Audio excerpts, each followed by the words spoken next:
नमस्कार, आप देख रहे हैं एनएमएफ न्यूज और मैं हूं आपके साथ श्रावणी पटनायक। पहलगाम अटैक के बाद भारत पाकिस्तान जंग के मुहाने पर है। दोनों देशों के बीच अभी कोल्ड वॉर जारी है। युद्ध की आग कभी भी भड़क सकती है। इसमें भारत ने अपनी ओर से तैयारी तेज कर दी। केंद्र सरकार ने सुरक्षा तैयारियों को लेकर बड़ा कदम उठाया है। गृह मंत्रालय ने देश के कई राज्यों को 7 मई को सिविल डिफेंस मॉक ड्रिल आयोजित करने के निर्देश दिए। यह कदम ऐसे समय में उठाया गया जब पाकिस्तान को डर है कि भारत पलटवार करेगा। दरअसल 7 मई को सभी राज्यों में युद्ध के सायरन बजेंगे। मॉक ड्रिल के तहत एयर रेड वार्निंग सायरनों का संचालन होगा। यह बड़े खतरे और दुश्मन की गतिविधियों को लेकर अलर्ट जारी करने से जुड़ा कदम है। नागरिकों को और छात्रों को संभावित हमलों की स्थिति में खुद को सुरक्षित रखने के लिए आवश्यक नागरिक सुरक्षा तकनीकों का प्रशिक्षण दिया जाएगा। क्रैश ब्लैकआउट की व्यवस्था की जाएगी। इसके तहत दुश्मन की हवाई निगरानी या हमले से शहरों और ढांचों को छिपाने के लिए आपातकालीन प्रोटोकॉल लागू किया जाएगा। यह आदेश कुल 244 शहरों के लिए लागू किया गया है। इस मॉक ड्रिल का प्राथमिक लक्ष्य नागरिकों को हवाई हमले या अन्य हमलों की स्थिति में शांत कैसे रहा जाए, सुरक्षित आश्रय लेने और प्रशासन द्वारा जारी किए गए निर्देशों का पालन करने के लिए तैयार करना है। यह अभ्यास विशेष रूप से भारत पाकिस्तान सीमा से सटे राज्यों जैसे जम्मू कश्मीर, राजस्थान और गुजरात के सामरिक रूप से संवेदनशील जिलों में महत्वपूर्ण होगा। यह मॉक ड्रिल गांव स्तर तक आयोजित की जाएगी, जिसमें अग्निशमन सेवाएं, होमगार्ड और सिविल डिफेंस संगठन सक्रिय रूप से भाग लेंगे।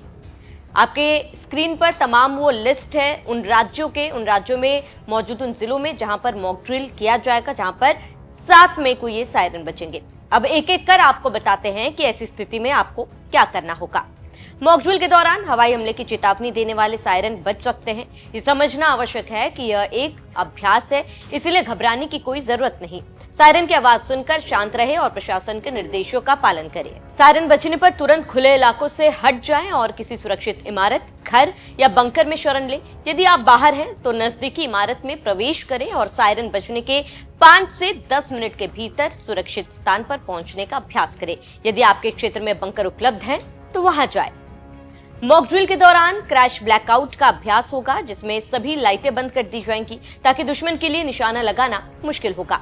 अपने घर की खिड़कियों, रोशनदानों और दरवाजों को काले कपड़े या अन्य सामग्री से ढक ले ताकि कोई रोशनी बाहर न जा पाए। सड़क पर वाहन चलाते समय लाइटें बंद करें और वाहन को रोक दे, जैसा कि प्रशासन द्वारा निर्देश दिए गए।